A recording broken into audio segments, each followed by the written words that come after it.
let's say Cincinnati loses 2 to Wichita State, which means 3 losses to Cincinnati.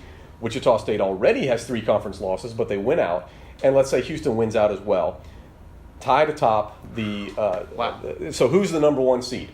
In the American Athletic Conference, the tiebreakers are if there's 3 teams that are tied, those 3 teams then you compare their records against each other, basically like a head-to-head situation.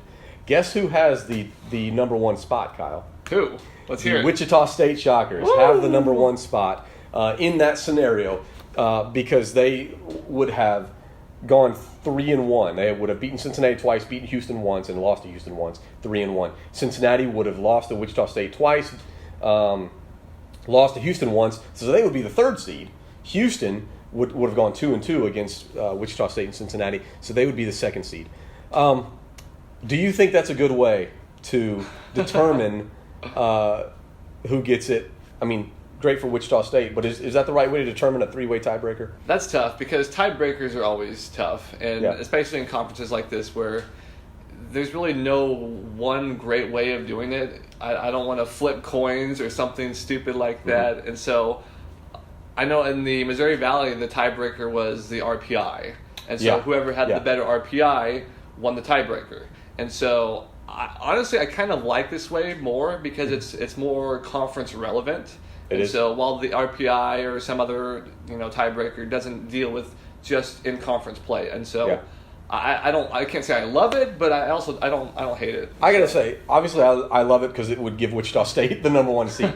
Great, but in future seasons that may be difficult. Here's why I don't like it. Overall, I don't like it is because what you're doing is you're rewarding the team who had the worst losses.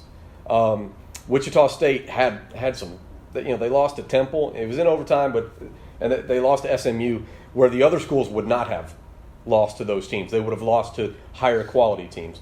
So I don't necessarily like it. Again, I like it because Wichita State's there, but I don't think you should be rewarding the teams that had the worst losses. Okay, so does that make sense? Did you get that? It makes sense. A counterpoint here is in college basketball these days, people don't care about bad losses. The selection committee doesn't care about them. True. And so it's all about quality wins.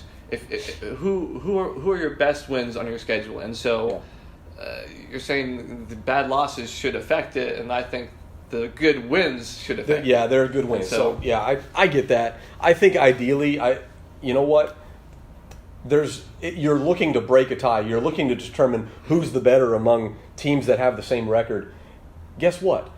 There are national polls that determine who is better. Look at an AP poll as your tiebreaker. Right. Look at the 16 teams the NCAA committee puts out as a tiebreaker. Look at Ken Palm. Look at the RPI. There are better ways to do that take all the factors into effect rather than saying one factor. The head-to-head stuff. So that's my beef on it. There are worse ways you could do it, so I guess this will work. Again, it benefits Wichita State as long as they take care of business, so we'll take it this year, right? Yeah, I guess I'm fine with that. Okay. And, I don't have too much beef with it. Here's the deal.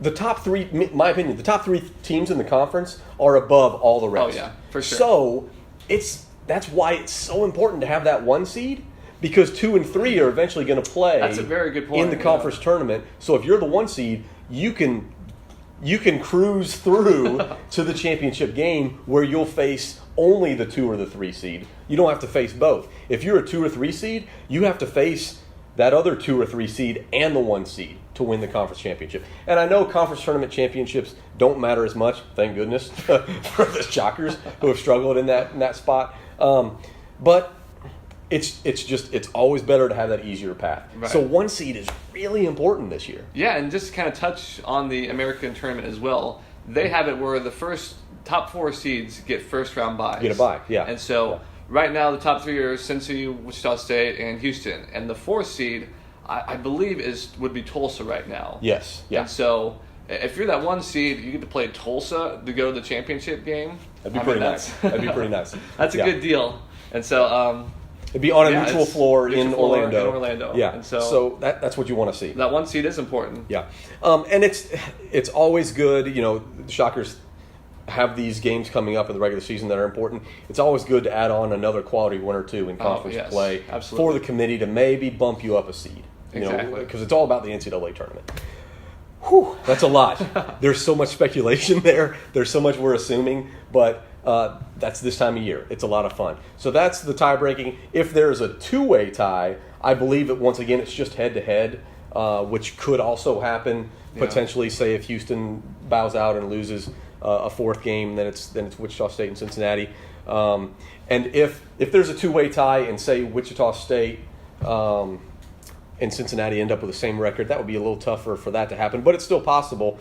Then you would, and they would end up splitting the series 1-1. So what would happen then is you would look at the next best team, so whoever that 3 seed would be. How did the two tied teams do against that team? Oh. And if that's the same, you go to the 4th best team, and you work your way all the way down. All the way down to Tulane and East Carolina. Yes. And so what you did against UCF or Memphis or Tulane or whoever. That's crazy. Yeah. But probably you got to have likely, but you got to have these contingencies in place just to figure it out. To be fair, it's better than a coin flip. Yes, better to I figure agree that with out. that. So a lot still needs to happen, but that's a little bit of info for you on how the American Athletic Conference tiebreaker system works.